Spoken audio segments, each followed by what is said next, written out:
Hi అండి. ఈరోజు నేను నోరూరించి మసాలా చేపల పులుసు ఏ విధంగా చేసుకోవాలో చూపించబోతున్నాను. ముందుగా స్టవ్ వెలిగించుకొని మంట మీద ఆనియన్స్ ఈ విధంగా కలుచుకోవాలండి.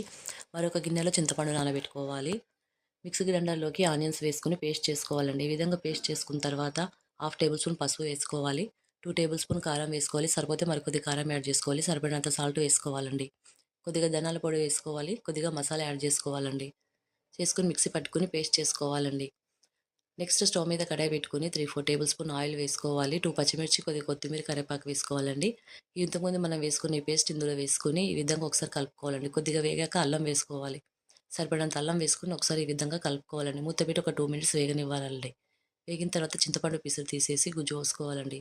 చింతపండు గుజ్జు మొత్తం పోసుకొని కొద్దిగా వాటర్ యాడ్ చేసుకోవాలండి.